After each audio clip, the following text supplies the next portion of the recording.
Welcome back to our show, your show, Let's Talk Stocks. In studio with us this morning is Mr. Keith Duncan, and of the many hats he wears, today he's wearing that hat as co-chair and leading sponsor of Project Star. Of course, he's a former president of the PSOJ, and we could go on and on and on. Welcome, Keith. Thank you very much, sir. Absolutely great to have you. Yes, man. You can, man. Yeah, man.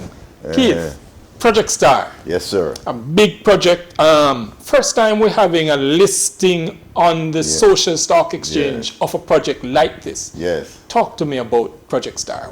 What really is it? Well, Project Star is a partnership between the private sector organization of Jamaica and the Jamaica Constabulary Force. It was initiated while I was president of the PSOJ, because the PSOJ recognized that Jamaica having achieved macroeconomic stability, debt reduction well in place, and our economy on stable ground. One of the big challenges for the Jamaican economy was human capital, social capital, and that reflected in poor social outcomes, poor economic outcomes, high poverty rates, right? And high numbers of unattached people outside the labor force, right? And all of these poor social and economic outcomes lead to crime and violence. Yes. And therefore, crime costs Jamaica as a country over 5% of gross domestic product. 5%. Over $100 billion, more than $100 billion a year. That's what it costs Jamaica. Gunshot wound, this, that, and the other. You know what I mean? Security, additional security. And that's just real cost. We're not talking about opportunity cost. Yeah, you're not talking about opportunity cost, because that is what it costs the country. And therefore, Jamaica has been in a crime epidemic for the last 2-3 decades, right? Top 5 in the world, top 10 in the world in terms of homicides. Yes. And therefore, we have to get to the root of the issue, the socio-economic issues that impact our people. We have to get back to education, because 33% of our children are leaving primary school, graduated from primary school, unable to read. That's bad. 56% can't write, leaving primary school in Jamaica. So we're happy to see the Education Transformation Oversight Committee and the commission that was led by Professor Orlando Patterson. But we have work to do. Yes, we do. So we have to focus on education, and we have to focus on building out social capital, community development, because there are over 100 communities in Jamaica that PIOJ has ranked as vulnerable and volatile and violent communities that need the attention. They're underserved, under-resourced, and people live under duress and stress in these communities. They don't have the access to benefits. They don't have the access to opportunities. They don't see. They're living in a place of hopelessness. And most of the crime and violence originates from these communities. So Project Star, Social Transformation and Renewal, is focused on these communities, on 10 communities that we see with high rates of major crime, high rates of domestic violence, because people get frustrated, right? And then we then use that data to inform the communities that we select for working in partnership with the communities. You mentioned data-driven, and it is the first time I'm seeing one of these social programs that is actually quoting data to support their actions. And we've had many companies have their corporate social responsibility, their volunteers and so on. What is going to be so different about Project Star? How is it going to actually make a difference? Well, firstly, we must have the confidence and the buy-in of all Jamaicans that a thriving individuals in these communities make thriving communities, which make a thriving Jamaica. Absolutely. And that it has to be driven by partnership, working together in a collaborative way with the government of Jamaica, the private sector, civil society, and the community. We all have to work together, all the ministries, departments, and agencies, all the private sector bodies, Everyone has to come together to make a change in Jamaica, to transform Jamaica, community by community. Right? Keith, you've been in some of these communities with this Project Star. Do you get a feel that the people are buying in, the people from the underserved communities, do you get a feel that they're actually buying into this concept? Because in large part, they're not trusting of, say, the political director. Oh, you are absolutely correct. There is Jamaica is a low trust environment. We have an environment of negativity because, you know, a lot has happened and our people have not seen the benefits. Indeed. Right, so while we have achieved macroeconomic stability, these communities are largely under-resourced and underserved.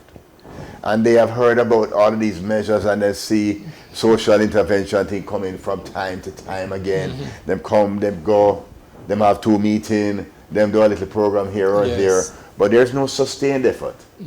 The difference with STAR is that this is a 5-year effort working with the community. So when we initially went in, and we're in 3 communities now, when we initially went in, and we're in East Downtown, Kingston, Rose Gardens and Parade Gardens, right up here, so, in for 7 months. When you initially go in, you have to build trust, because them say, no, here's another one of these guys. That's just coming. Right, them just come in. And then, so we had to engage the community through community reasonings. We had to do some fast-track programs, like in terms of our job creation programs, because the private sector need people. Of course. Jamaica is a place where they have shortfall in labor, and they have a skills gap. And there are thousands of people sitting in communities across Jamaica that don't know how to access opportunities and just need a little training and a little support and to be able to close that gap between the supply of labor and the demand for labor. And that's what we've been able to do. And then you also have to enter, because we then started sports programs in the community. Start a school feeding program in the 4 basic schools in the community.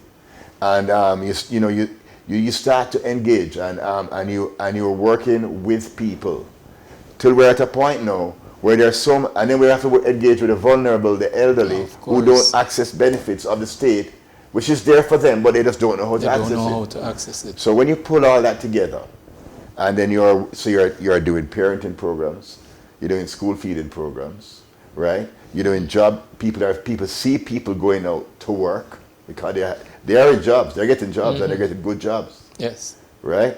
They see that we're taking care of the senior citizens by the government of Jamaica's own benefits that should be there for them.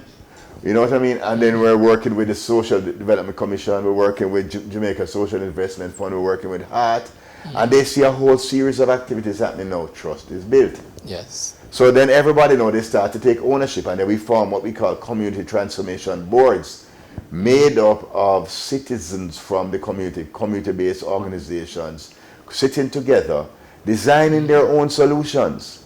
So their STAR becomes a facilitation body where the communities are starting to lead. Like just right now, led by the citizens, they're driving a summer program and a homework program. Wonderful. But we now just facilitate and ensure that they get the resources either from the government or the private sector to do so.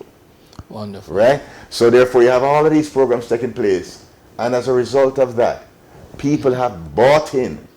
And in Rose Gardens, which was one of the most violent communities over the last 5-10 years in Jamaica, what we have seen in the last 3 months is a community owning Project Star and what's happening, and no gunshot to fire. I'm happy you mentioned Rose Gardens, Keith, because a part of your outcome that you're looking to achieve is what you call a mindset change, a cultural mindset change. No gunshot fired in 3 months, but we've had that in August Town. And what's the difference? Why this time? The difference is that people are getting the benefits of programs. So it's not just a ceasefire. This is not a ceasefire. This is social and economic programs being rolled out in the community where people are now participating in street side football. The children can come out on the street and play again because they couldn't before. Right? Because we're working with the police, and the police are ensured that there's safety. But the police can pull back now because the community has owned it. Is taking People people going to work every day, dress up, going to work. They weren't at work before. And those people are bringing back their salaries and spending it in the community. So the hairdresser earning money, right? The corner shop earning money, right? Round robin, fish fry. So things start to for a pick moment up. there you sounded like your dad, you know. But you're doing an excellent thing. So that's the difference. It's not it's socio-economic programs that are happening on the ground. So it's not hard, and people are bought in and they're leading it. Why the social stock exchange? Why list the project? This is the first time, this is a big thing. Yeah. Listing the project on the social stock exchange. Jamaica Social Stock Exchange. Why that approach? Well, you know, we're bringing the best of both worlds because we have some great social practitioners that are leading Project Star, that they know what they do and they do it well. Safra Brown is a project director. She's an awesome lady. She and she ensures that the programs are led by the community, that the community participates. A key performance indicator is that 25% of the community must be involved by through either consultation, awareness, or in the planning process, right? And so she leads that. So you're bringing the best of the social practitioners, and we get all, you know, and we have built out a team with the best of the financial services. Jamaica has probably the most vibrant stock exchange in the Caribbean, is the most vibrant stock exchange in the Caribbean. And therefore, you know, I have a background in financial services. I'm the CEO of JMB, and the chairman of the stock exchange, Julian Mayer. And we said, we came together and he said, well, let's leverage this Jamaica Social Stock Exchange platform and also bring the broker-dealer community to bear, bring the banking community to bear on funding. Because social practitioners, they don't know how to raise money. They know what to do. They know what they know and do that well. We know what we do and do well. So the community is getting the best of both worlds. So the social IPO is getting the best of both worlds. The community is getting the best of both worlds. Jamaica is getting the best of both worlds, right? And where this is going to be game-changing and transformative. You would be surprised in little or no time, in another 7 months in East Downtown Kingston, the community is coming alive. People are going out them on the street. They are playing domino. Them playing football. You know what I mean? Entertainment is occurring, right? People, you know, people are active again. They are starting to lead, and we support.